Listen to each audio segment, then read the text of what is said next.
Welcome to Mbabane, Eswatini. Oh my god, I am so excited to show you everything that the city has to offer. But today, I have a special video that I'm going to be making. I have a personalized private tour with NoLu Tours. They are going to show me all of the highlights of the city. We're going to go to the markets. We're going to learn the history, more about the Swazi culture. It is going to be so cool. Before we actually get into the video, I want to tell you that you have to use NoLu Tours when you are in Mbabane. I mean, they are without a doubt the best in the entire city and for great rates as well. So I'm here to show you all of the sites that they will take you on the city tour. So first, we are going to start off with the city council. Okay, so the first stop is the city council of Mbabane. And when the Anglos took over, you know, this actually used to be a prison. The architecture of here is very different from the buildings that are right behind me. You see, these are just like, you know, regular office buildings.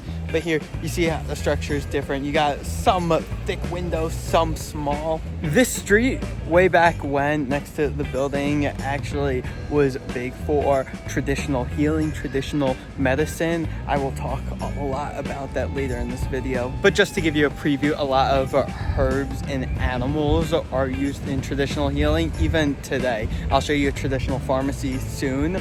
But here, this, I don't exactly know which one. One of these is a money tree, and it is obviously doesn't grow money, but supposedly it brings you good luck, that you will become wealthy. And then here as well is a halmboma, which produces aloe. Right here is the library, and it is not your typical library anymore. Now it is being turned into a research center. Eswatini used to be called Swaziland until as recently as I believe it was 2018. Swazi and Zulu culture are very similar. And in fact, the language is almost identical. Mbabane has a lot of big government, everything related to that, while Manzini, the other city with around 100,000 people, that's more the commercial economic hub. Whoa, a building with Chinese architecture? We gotta check this out.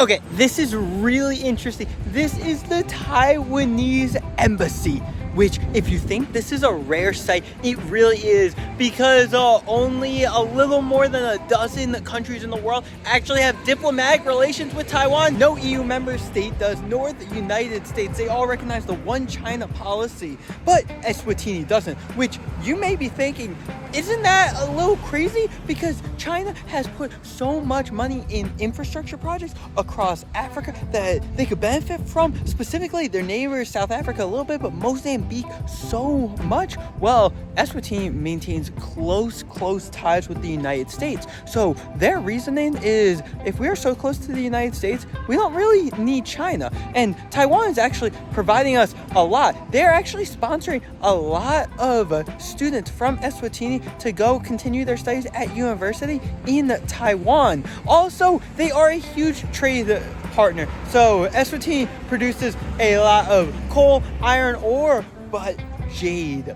We know how big jade is in Taiwan. So just having that direct partnership, Eswatini is like, you know, we want to be actually closer to Taiwan. They actually potentially could offer us more than what China could do, because what China can offer, the United States is already provided. So now we are at Mbabane Market, and this is really cool. So there's this outside part right here, and then I are going to go into the inside part where I am going to try some traditional food. On the outside, this is more like a wholesale. You buy your produce in bulk. So what a lot of people will do here is early in the morning, which is when it is busiest, I'm talking like 5, 6 o'clock, there will be people who will go here, buy produce in bulk, and then they will go to other parts of the city, potentially even inside the smaller part of the market, and sell things as individual things. The concept is almost like a Costco a little bit, or like a restaurant depot a little bit, because even restaurants will go and buy their produce from here. To have a stand for the entire year, rent is only 300 Rand. Yes, 300 rand. So less than 20 euros, 20 US dollars. You need to acquire a trading license to be here. It's the same thing for the inside as well. 300 rand and the trading license. On the inside, like I said, you can buy things more individual, but they also have little stands where you can buy traditional foods for breakfast and lunch. So, you know, let's get into the food review now. Okay, so what I'm going to try first is in Kwankwa, and this is this like porridgey food. And then I am going to have these fat cakes, like donut-like things. The fat cakes I have in Durban all the time, which I love. All right, I just told you everything about this dish. I am so glad that I am in this market right now. So let's dig in, let's try this. All right, let's.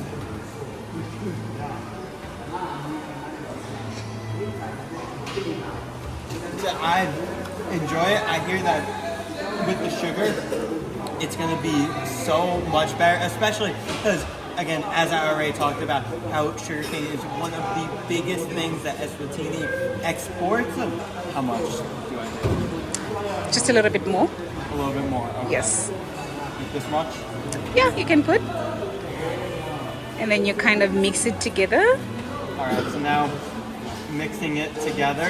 Yes. Get the sugar in it. And then let me try it now with the sugar.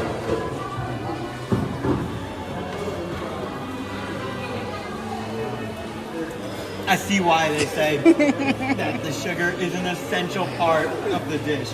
I am enjoying it a lot more with this now. Both the ingredients are water, corn, sugar. I have this drink right now. The only difference between these two is that this is fermented after the cooking and this is fermented before. And here you have the corn instead of the sugar that gets added in. So I'm ready to try this.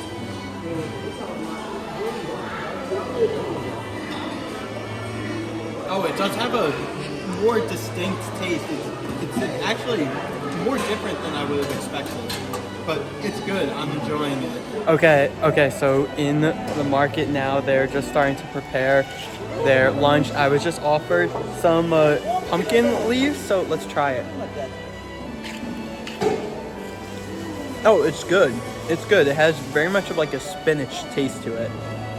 So we are at the market right now preparing the lunch. It was incredible that I was offered some of the pumpkin leaves. Thank you so much. Kaka for any purposes. It's giabonga, right? Yes. Giabonga.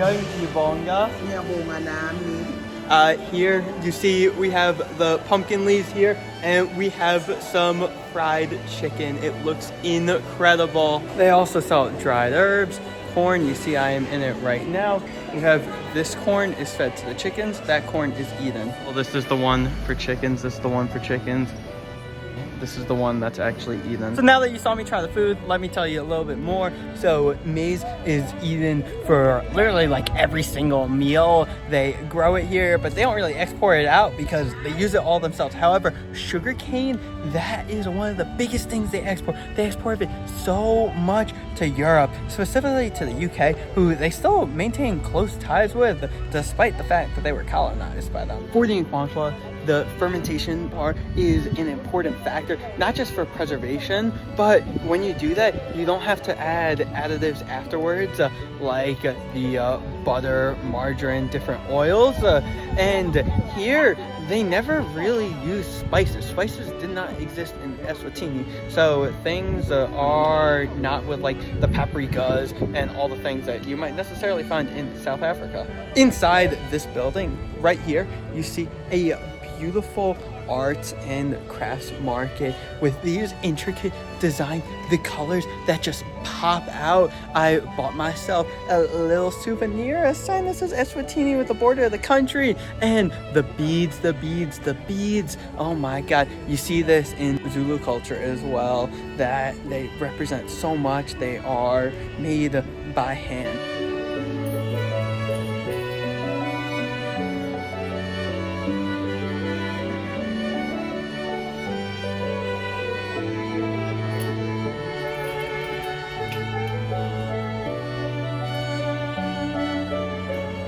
information that I've learned and I'm sharing with you, I never would have learned just by doing a quick Google search, which is exactly why you should take one of the city tours. Because for me, I normally go to a city, just kind of vibe, wander, walk around on my own. But by doing this tour, especially here in Eswatini, where the culture is so rich that you gain a whole different level of understanding of what it's like to be here, as well as, of course, the tour guide is a local, so you hear from their experiences as well. Okay, so it's a little difficult to see. It's that purple building behind me, but that is a public hospital, and their public healthcare system is actually really good. For only 15 Rand, which is about $1, you can go to a hospital for 7 days, just having constant checkups just to make sure everything is okay. If you have a potential problem, if you have to stay overnight for whatever reason, it is only 70 Rand per night, and of course they'll feed you and do all your tests and everything. If you need special tests, that is still very cheap, only 10 to 15 Rand depending on what it is. And also in Eswatini, if you are HIV positive, all your treatment completely free. If you are pregnant, all of your appointments leading up to birth free, and child vaccination completely free. There are also private hospitals for those who can afford it. Those are a lot more expensive, but the level of care is much superior. But when you have a public system that is doing well, then not many people feel the need that they have to go and dish out so much money for the private system. Here's their currency. Look how cool it looks. I love this design. Okay, so final thoughts. NoLu Tours was incredible, truly incredible, so informative. I learned so much about Eswatini, the Swazi culture, so much more than I ever would have actually imagined it.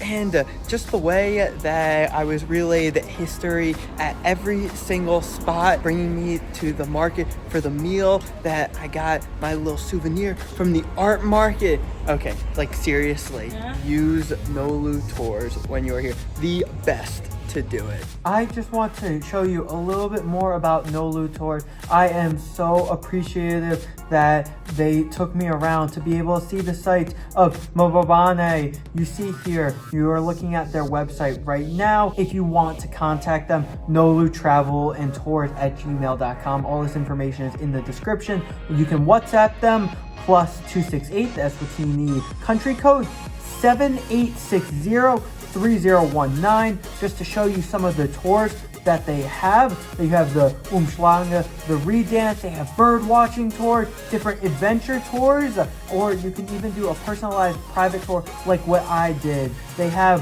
a Facebook page, so just look up NoLu Travel and Tours on Facebook, and make sure you follow them on Instagram at NoLu Tours. They post the content of just everything that they have been doing. You see here, Ponta do Ouro. I was actually just in Ponta do Ouro, which is a beach little resort area in Mozambique. It was not with this tour company. However, that is great. That's the first time that I'm even hearing about that they take it there. So yeah, at NoLu Tours on Instagram, you can contact them, +268-7860-3019 on WhatsApp.